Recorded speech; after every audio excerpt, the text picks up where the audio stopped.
Bonjour, nous sommes le 15 décembre 2021, soit 3 mois après la suspension des soignants, qui était le 15 septembre 2021. Les soignants qui ont refusé de se faire vacciner et qui derrière, comme moi, portent d'autres valeurs, c'est-à-dire qui sont contre la vaccination obligatoire, en sachant que chacun est libre de son corps et qu'on a le droit de se faire vacciner ou de ne pas se faire vacciner, et contre le pass sanitaire et tout ce qu'il implique, et notamment l'interdiction à certains patients de rentrer à l'hôpital public. Ou en tout cas, ils peuvent y rentrer, mais avec certaines conditions. Voilà tout ce qui est défendu. Alors, où j'en suis, moi, personnellement, en tant que médecin, à 3 mois après la suspension, c'est difficile pour moi d'en parler. C'est un choix douloureux que j'ai fait, mais nécessaire sur le plan psychologique et financier. Donc, j'ai pris la décision de rentrer dans le moule, entre guillemets, ou de reprendre mon travail. Je me suis rendu compte que j'aimais mon travail et que c'était un métier de passion. Et l'autre chose, pour des raisons purement financières et alimentaires, j'ai aussi besoin de reprendre mon travail. Les choses restent douloureuses, compliquées. La colère est encore là, malgré tout. J'appréhende cette reprise. Je ne sais pas dans quel camp, entre guillemets, me situer, puisqu'il faut choisir son camp. Les vaccinés, les non-vaccinés, je me sens ni dans un camp ni dans l'autre, mais juste en accord avec mes convictions. Voilà. Et je vais laisser la parole maintenant à mes collègues soignants pour savoir eux aussi où ils en sont à 3 mois de suspension. Merci pour eux, merci pour tous les soignants, suspendus et non suspendus. Moi je suis suspendue depuis le 15 septembre, donc j'ai pas de salaire. Je vis sur mes économies. Et au début j'étais très en colère, j'avais la haine, j'avais la rage. Aujourd'hui ça va beaucoup mieux, je me relève. On m'a détruite à petit feu, mais maintenant je remonte la pente. Et professionnellement, je pense que je vais revenir sur mon lieu de travail prochainement, parce que je ne peux pas rester comme ça indéfiniment. Vous vous donnez encore 1 mois, 2 mois, ou vous savez pas? Ouais, je pense revenir pour la bonne année, en début d'année. Donc j'imagine que c'est quelque chose de douloureux, c'est un cheminement douloureux que vous faites quand même à contre-cœur, non?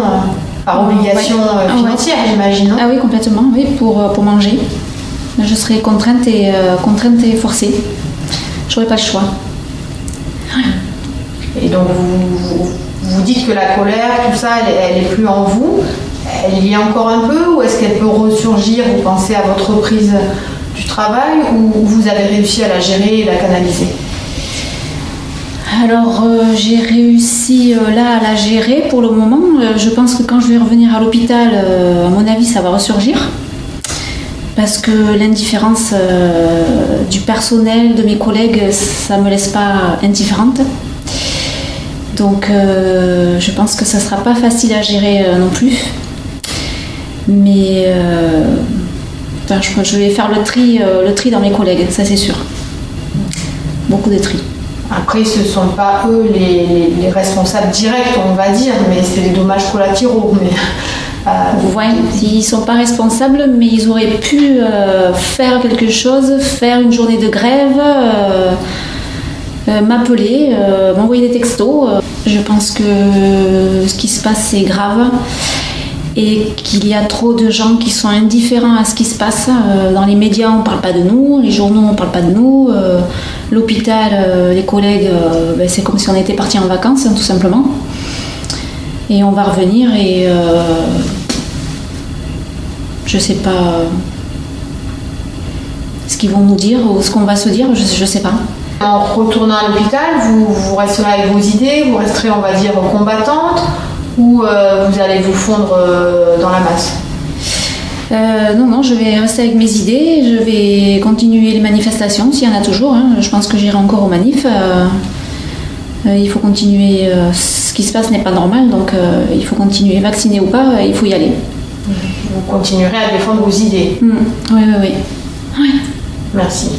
Alors actuellement je suis toujours suspendu, donc depuis le 15 septembre. Voilà, moralement, je me sens très bien, très très bien. Le travail me manque pas parce que j'ai fait mon deuil. Je suis toujours sans activité professionnelle. Je ne suis toujours pas vaccinée. Je ne compte toujours pas me faire vacciner. Et pour l'instant, je ne me projette dans rien. Reprendre mon travail, si, mais sans l'injection.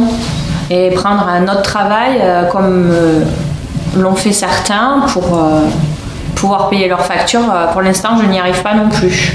Je suis incapable de me mobiliser, en fait, d'aller travailler. Je n'en suis pas capable. Donc c'est une espèce de sursis. Vous n'allez pas pouvoir tenir non plus indéfiniment, j'imagine. Non, c'est certain. Quelques mois, je sais pas. Je ne sais pas. En fait, on est dans le flou complet. Chaque jour suffit sa peine. Pour ce point-là, j'ai pas du tout évolué. Je suis toujours au jour le jour. Donc pour l'instant, c'est statu quo. Vous êtes toujours suspendu, on va dire. Oui, voilà, c'est ça. Suspendu à l'espoir ou au désespoir, je ne sais pas. Déjà, moi, je me sens en décalage complet avec les gens autour de moi.